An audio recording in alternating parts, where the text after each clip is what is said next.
تم بچی کو گھر لے جا سکتے ہو، ڈریسنگ کسی کمپاؤنڈر سے بھی کروا سکتے ہو، لیکن ڈاکٹر صاحب بیبی تو ذرا سی حرکت پر بھی چیخ اٹھتی ہے۔ ہاں، اس کے سارے مسلز کھچ گئے ہیں، ان کا علاج ہو سکتا ہے۔ تو پھر ڈاکٹر صاحب خدا کے لیے میری بچی کا علاج کیجیے۔ مسٹر جاوید، جی، یہ علاج ہمارے ہاسپٹل میں نہیں ہو سکتا۔ تو کہاں ہو سکتا ہے؟ باہر کے ملکوں میں، جرمنی، لندن اور امریکہ کے کسی ہاسپٹل میں۔ یا خدا! جاوید نے دونوں ہاتھوں پر سر گرا لیا۔ در و دیوار گھوم گئے، آنکھوں میں اندھیرا تیر گیا۔ میں معذرت خواہ ہوں، لیکن حقیقت بیان کر دی ہے۔ میں جانتا ہوں آپ علاج افورڈ نہیں کر سکتے۔ ڈاکٹر صاحب، جاوید دیوانوں کی طرح چیخا، حوصلے سے کام لو، مجبوری ہے۔ ڈاکٹر نے ایک گہری سانس لی اور کہا، جاوید اس کے کمرے میں بیٹھا تھا۔ پچھلے ماہ کے بلوں کی ادائیگی کے بعد وہ خالی ہاتھ یہاں آ بیٹھا تھا۔ ڈاکٹر کی بات نے اس کے ہوش اڑا دیے تھے۔ وہ تو اس اسپتال میں بھی اب علاج جاری نہ رکھ سکتا تھا۔ پونجی ختم ہو گئی تھی، دفتر سے لیا ہوا قرض بھی ختم ہو چکا تھا، دوستوں اور رشتہ داروں سے چھوٹی موٹی رقمیں لے کر بھی خرچ کر چکا تھا۔ 3 ماہ سے اسپتال میں بچی کو لیے بیٹھا تھا۔ ہسپتال بھی وہ جس میں خرچہ ہی خرچہ تھا، کوئی چیز بھی یہاں اسپتال کی طرف سے نہ ملتی تھی، حتیٰ کہ ڈاکٹر کی فیس بھی اسے ہی ادا کرنا پڑتی تھی۔ ڈاکٹر روز دیکھنے آتا تھا، ہفتے میں 2 دن اسکن اسپیشلسٹ کا وزٹ ہوتا تھا، مرہم پٹی اور دواؤں کی فہرست الگ تھی۔ بیبی فاخرہ کے ہاسپٹل میں ایڈمٹ ہونے اور ڈی این سی کے بعد 2 دن رہنے پر جو بل بنا تھا، جاوید تو اس کا بھی متحمل نہیں تھا۔ اور اب ڈاکٹروں نے ہزاروں کا نہیں، لاکھوں کا خرچہ سنا دیا تھا۔ امریکہ یا کسی بیرون ملک بچی کو لے جانے کی بات تو وہ سوچ بھی نہ سکتا تھا۔ تو کیا بچی اس طرح تڑپتی رہے گی، لمحہ لمحہ کی موت مرے گی، لمحہ لمحہ کی موت؟ اچانک جاوید چیخا، ڈاکٹر، آپ بیبی کو مار ڈالیں، ایک ہی دفعہ مار ڈالیں، اسے مار ڈالیں۔ ڈاکٹر پلیز مار ڈالیں، میں اسے لمحہ لمحہ مرتے نہیں دیکھ سکتا۔ میں اس زندہ لاش کا کیا کروں گا ڈاکٹر؟ اسے… وہ ہچکیوں سے رونے لگا۔ ڈاکٹر کرسی سے اٹھ کر آیا اور جاوید کی کرسی کی پشت پر کھڑے ہو کر اس کے دونوں کندھوں کو تھپتھپایا۔ 3 ماہ میں وہ اس آدمی سے خاصا مانوس ہو چکا تھا، لیکن اس کے دکھ کا اس کے پاس علاج نہیں تھا۔ اس نے جاوید کو کھل کر رونے دیا۔ دل کا درد آنسوؤں کی صورت بہہ رہا تھا۔ ڈاکٹر جانتا تھا کہ اس طرح رونے سے اس کے صدمے کا بار کم ہو جائے گا۔ کئی لمحے گزر گئے، رونے کے بعد وہ واقعی قدرے سنبھلا، جیب سے رومال نکالا اور آنسو صاف کیے۔ ہچکیاں اب بھی اس کے سینے میں ٹوٹ رہی تھیں۔ فاخرہ کی حالت مردوں سے بدتر تھی۔ 3 ماہ سے دن رات بچی کی خدمت کر رہی تھی۔ دن کا چین اور راتوں کی نیند حرام تھے۔ رو رو کر آنکھیں سرخ انگار ہو گئی تھیں، پلکیں تک جھڑنے لگی تھیں۔ بیبی کے چہرے کی طرف وہ نظر بھر کر دیکھتی ہی نہیں تھی۔ دائیں طرف بالکل ٹھیک تھی، لیکن بایاں گال جل گیا تھا، جلد جگہ جگہ سے اکٹھی ہو گئی تھی، سرخ اور سفید داغ بڑے نمایاں تھے۔ اس طرف کی آنکھ بھی کھچی ہوئی تھی اور گردن کا گوشت سکڑ کر اکٹھا ہونے لگا۔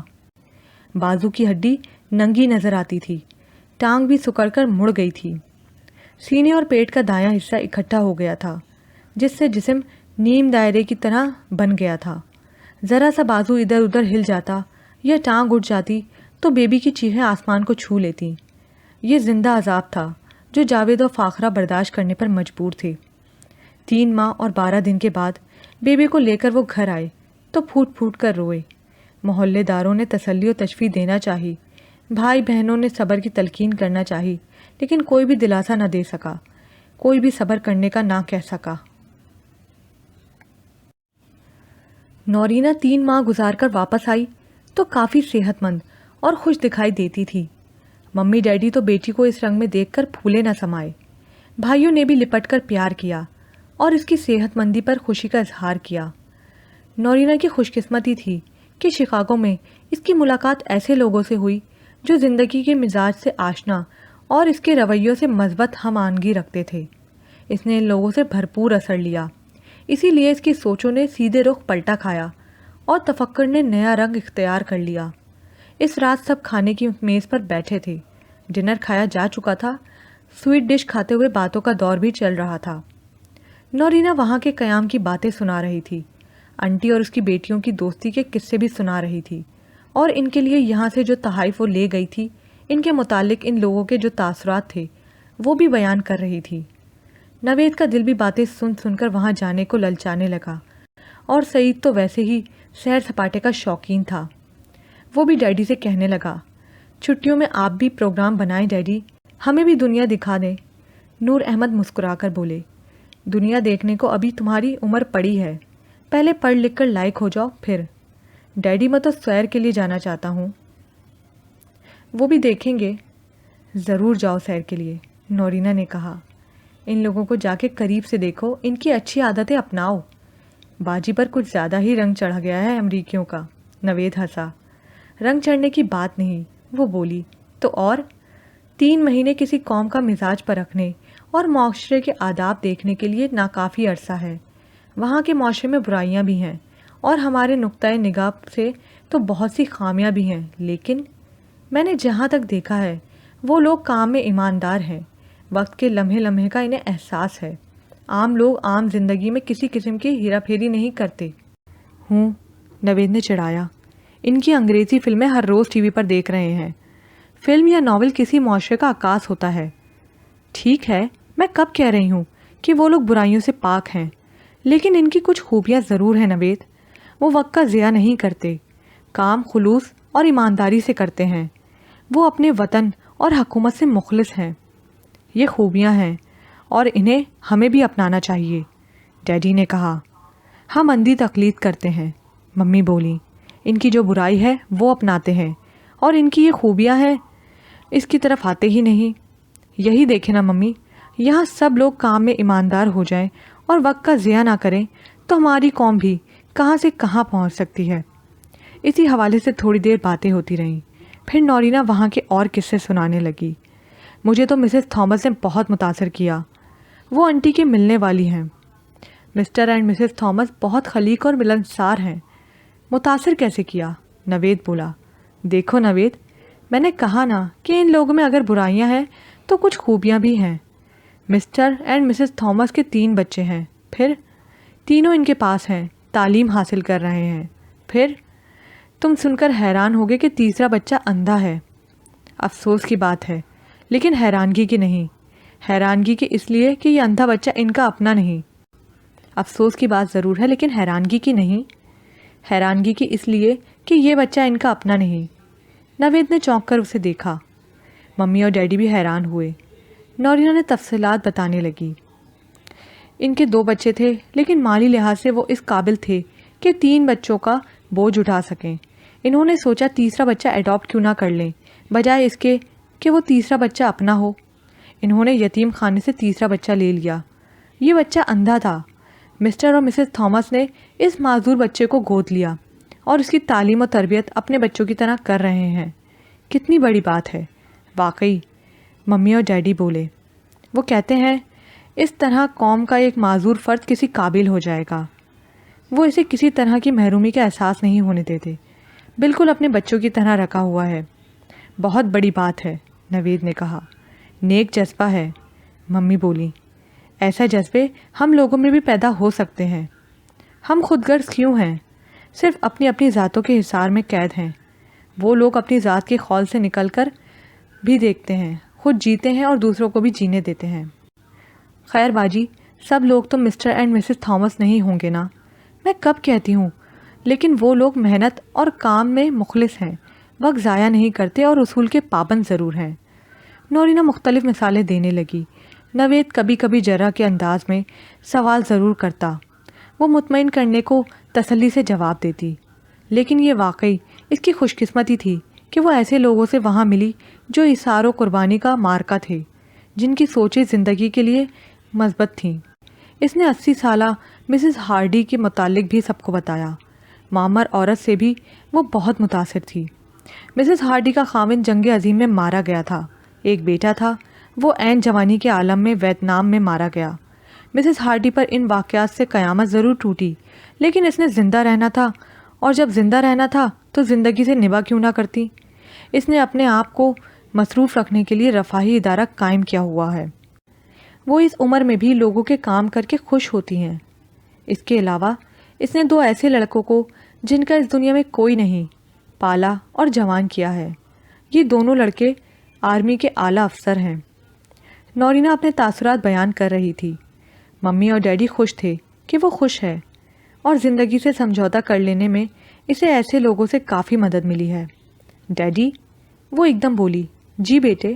ڈیڈی، آپ کے پاس کتنا پیسہ ہوگا؟ کیوں؟ وہ ہنس پڑے۔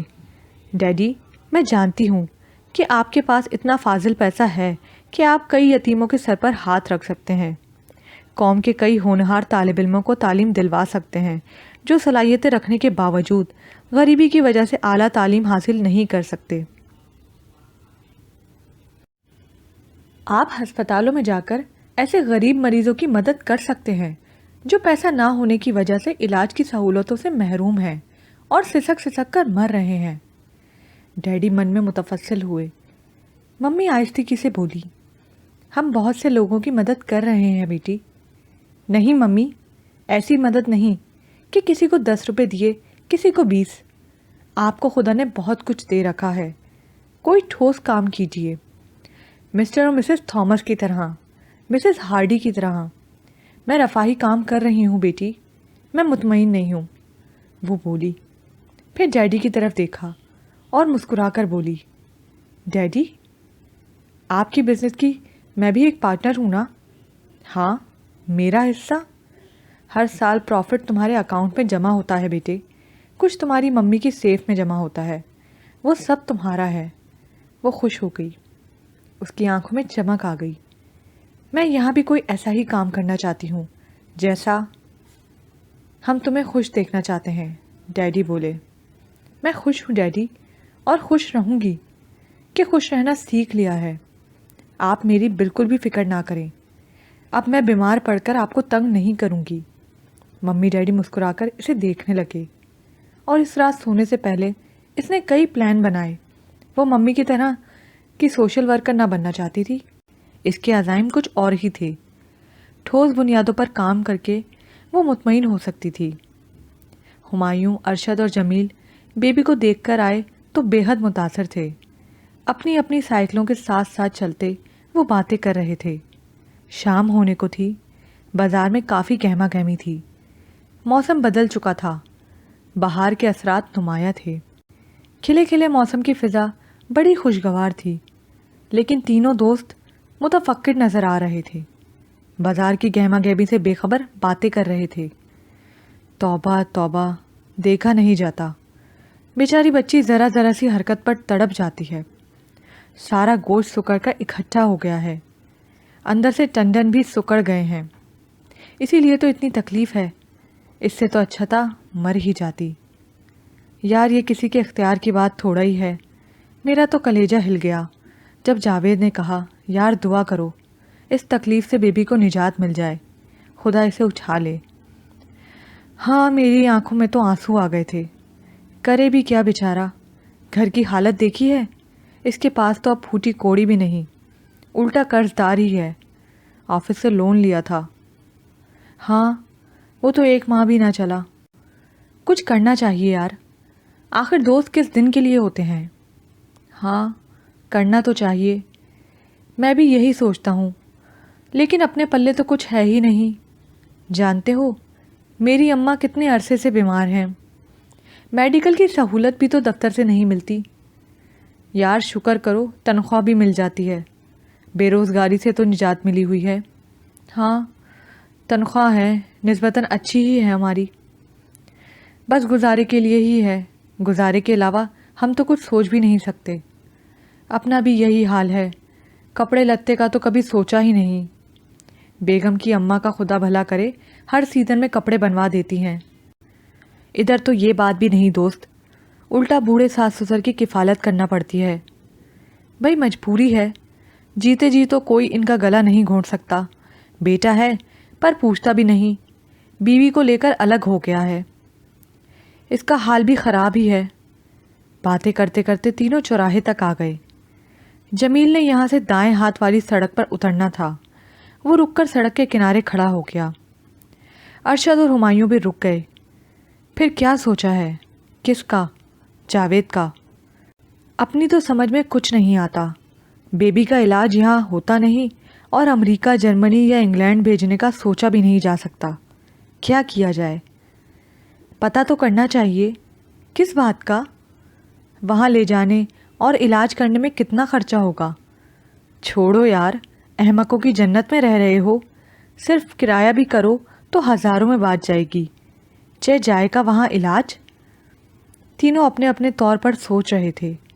مخلص دوست تھے، جاوید کی مدد کرنا چاہتے تھے۔ مقدور بھر کی بھی تھی، لیکن اپنے جنجالوں میں جکڑے ہوئے یہ لوگ اتنی بڑی رقم جمع کرنے کا سوچ بھی نہ سکتے تھے۔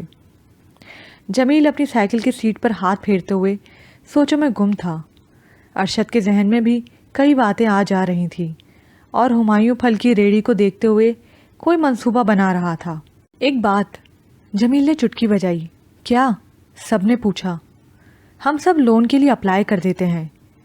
کہاں سے لون لوگے؟ آفس سے۔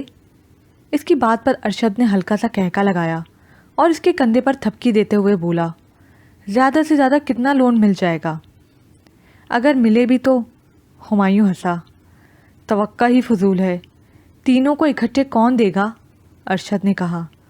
اور اگر مل بھی جائے تو بمشکل ایک طرف کا کرایہ بنے گا، باقی کے اخراجات؟ اور یہ بھی تو دیکھو، لون لے کر اتارنا بھی ہے، ہمایوں نے کہا۔ ہم میں سے کسی کی حالت بھی ایسے ہیں کہ اس بوجھ کے متحمل ہو سکیں۔ یار کچھ قربانی تو دینا ہی پڑتی ہے، جمیل نے سائیکل کی گدی پر کونی ٹکا کر کہا۔ جمیل ان کے حالات سے آگاہ تھا، واقعی وہ لوگ بھی سچے تھے۔ ارشد نے کہا، میں جتلانا تو نہیں چاہتا، لیکن بات چھیڑی ہے تو بتا ہی دوں۔ میں نے اپنی بیوی کی بالیاں اور 2 انگوٹھیاں بیچ کر جاوید کو پیسہ دیا ہے۔ میں یہی کر سکتا تھا۔ میرے پاس بھی 700-800 روپیہ تھا، امی نے ہمشیرہ کی شادی کے لیے جوڑا ہوا تھا، وہ بیبی کے لیے دے دیا، اور خدا جانتا ہے میں نے پیسہ واپس لینے کی نیت سے نہیں دیا۔ تینوں کے چہرے پر مایوسی کی دھند پھیل گئی۔ وہ جاوید کی مدد بھی کرنا چاہتے تھے اور کر پانے کی ہمت بھی نہ تھی۔ کسی رفاہی ادارے سے رجوع کیا جائے؟ ارشد نے تجویز پیش کی۔ ہاں، کوئی کارکن واقف ہو تو شاید، جمیل بولا۔ واقف تو نہیں، ہمت کریں تو واقفیت بھی نکل آئے گی، ہمایوں نے کہا۔ ان لوگوں کے پاس کافی فنڈ ہوتے ہیں، ہو سکتا ہے کوئی ادارہ بیبی کے علاج کا بیڑا ہی اٹھا لے۔ خیال بلبلہ بھر آ بھی ہے، پھر بھی ہاں، کوشش کرنے میں حرج ہی کیا ہے۔ ایک بات کا دھیان رکھنا۔ کس کا؟ جاوید کو پتہ نہ چلے، آج کل بہت چڑچڑا ہوا ہے، احساس کمتری میں مبتلا ہے بیچارہ۔ ہاں، میں نے بھی محسوس کیا، اس کا ذہن زیر بار رہتا ہے۔